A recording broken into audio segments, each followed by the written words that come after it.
अऊज़ु बिल्लाहि मिनश शैतानिर रजीम बिस्मिल्लाहिर रहमानिर रहीम। Knowledge factory के मुअज़्ज़ज़ दोस्तों, अस्सलाम वालेकुम। नाज़रीन गिरामी, ग़ज़वा हिंद की अहादीस मुबारका में ये बताया गया कि एक लश्कर हिंद को फतह करेगा, मगर क्या आप जानते हैं कि ग़ज़वा हिंद में पाकिस्तान का किरदार भी इंतहाई अहम होगा। उलमा इकराम की पेशनगोइयों के मुताबिक पाकिस्तान की सरजमीन ही ग़ज़वा हिंद का मैदान होगी। क्या पाकिस्तानी फौज ही ग़ज़वा हिंद को लीड करेगी? आज हम इसी हवाले से बात करेंगे, लिहाजा आपसे गुजारिश है कि वीडियो को आखिर तक ज़रूर देखिएगा। नाज़रीन, ग़ज़वा हिंद के हवाले से जो अहादीस कुतुब में दर्ज हैं, इनका मफ़हूम कुछ इस तरह से है कि एक ज़माना आएगा कि अरबी इंतहाई गैर मुस्तहकम होंगे तो अल्लाह ताला एक गैर अरब कौम को उठाएगा जो कि हथियारों और लड़ाई में अरबों से बेहतर होगी और हिंदुस्तान पर कब्जा करेगी। नबी पाक सल्लल्लाहु अलैहि वसल्लम ने फरमाया कि मैं हिंद से नहीं हूँ मगर हिंद मुझसे है। हज़रत मोहम्मद मुस्तफ़ा सल्लल्लाहु अलैहि वसल्लम ने मज़ीद फरमाया, जो लोग आखिरी ज़माने में शाम में हों उन्हें चाहिए कि ज़ेरे ज़मीन घर बनाएं। हज़रत नेमतुल्लाह शाह वली रहमतुल्लाह अलैह फरमाते हैं कि ग़ज़वा हिंद के दौरान दरियाए अटक 3 दफ़ा खून से लाल हो जाएगा। सरहद के गाजियों से ज़मीन कांपेगी, दिल्ली और कश्मीर फतह होगा और हज़रत इमाम महदी अलैहिस्सलाम का खैमा गोता में होगा। ग़ज़वा हिंद आखिरी फैसला कुन मार्का होगा। कुतुब में आता है कि ग़ज़वा हिंद एक ऐसी जंग है जिसमें तमाम हिंदुस्तान को मुसलमान अज़सर नौ फतह कर लेंगे। ये एक मुकम्मल फतह होगी जिसमें हिंदुस्तान के तमाम सरदार बेड़ियों में जकड़े जाएंगे। गालिब इम्कान ये है कि ये जंग हज़रत इमाम महदी अलैहिस्सलाम की सरबराही में ही लड़ी जाएगी और बढ़ते बढ़ते बिल आखिर तमाम दुनिया पर हज़रत इमाम महदी इस्लामी इक़्तिदार कायम कर देंगे, जिसके बाद हज़रत ईसा अलैहिस्सलाम का नुज़ूल होगा। एक सवाल जो कि ग़ज़वा हिंद के बारे में अक्सर पूछा जाता है वो ये है कि ग़ज़वा उस जंग को कहा जाता है जिसमें नबी पाक सल्लल्लाहु अलैहि वसल्लम खुद शरीक हुए हों। तो अब तो नबी पाक सल्लल्लाहु अलैहि वसल्लम विसाल फरमा चुके हैं, तो इस जंग को ग़ज़वा क्यों कहा जाता है? दोस्तों, इसका एक जवाब तो यह है कि नबी अकरम सल्लल्लाहु अलैहि वसल्लम ग़ज़वा मोता में शरीक नहीं थे, मगर फिर भी इसको ग़ज़वा कहा जाता है।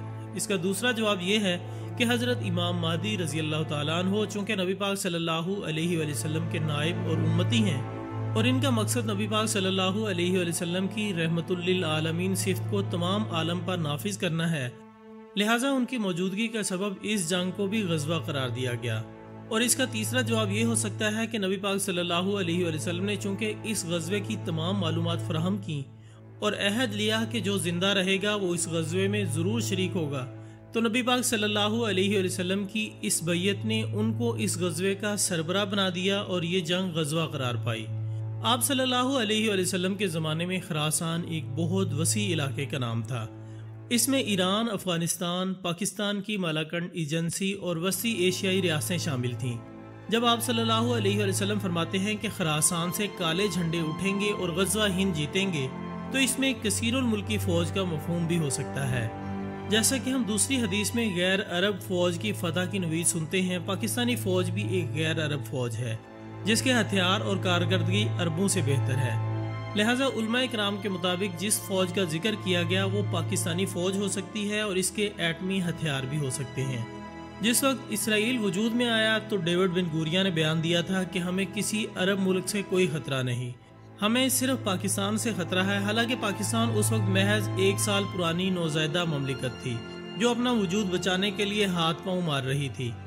दोस्तों, एक बात यहाँ काबिल गौर है कि पाकिस्तान कभी भी हिंदुस्तान के खिलाफ कार्रवाई शुरू नहीं करता।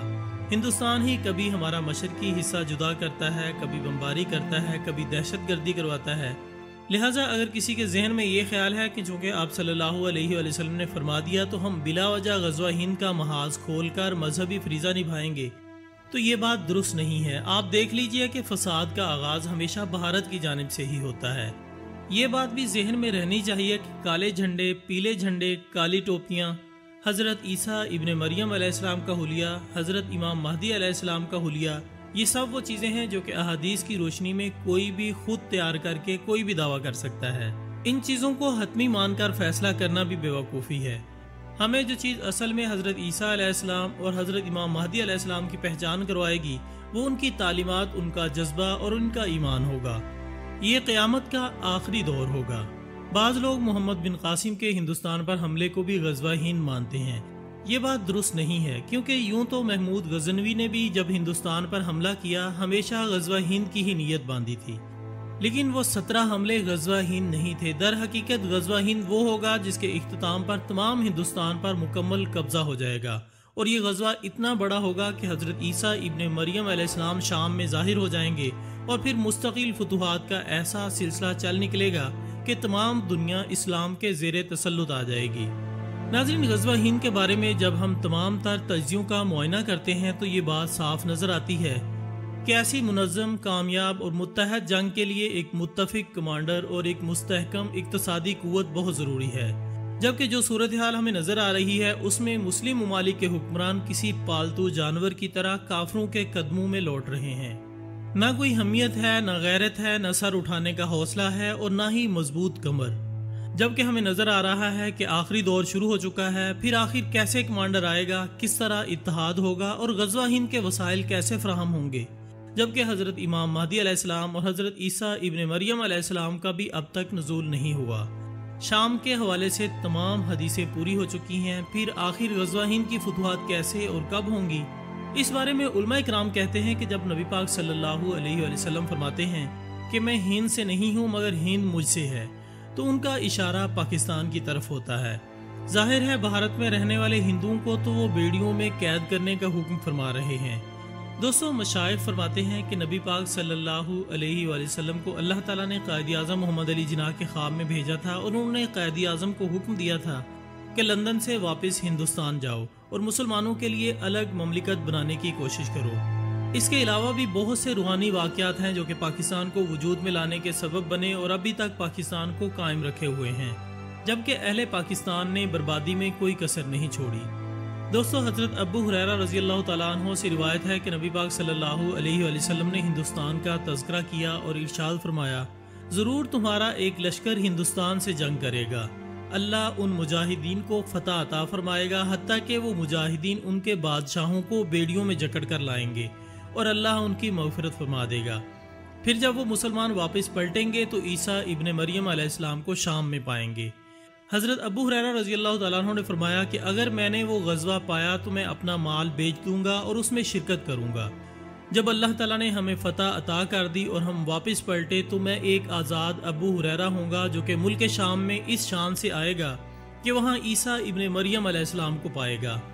یا رسول اللہ صلی اللہ علیہ وآلہ وسلم، اس وقت میری شدید خواہش ہوگی کہ میں ان کے پاس پہنچ کر انہیں بتاؤں کہ میں آپ صلی اللہ علیہ وآلہ وسلم کا صحابی ہوں۔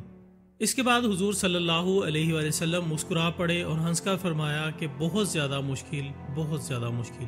تو دوستو، یہ تھی ہماری آج کی ویڈیو۔ ہم امید کرتے ہیں کہ آپ کو یہ ویڈیو ضرور پسند آئی ہوگی۔ انشاءاللہ بہت جلد دوبارہ ملاقات ہوگی ایک اور اچھی سی ویڈیو کے ساتھ۔ تب تک اپنا دوستوں، رشتہ داروں اور گردنواں کے تمام لوگوں کا بہت خیال رکھیے گا۔ اللہ حافظ۔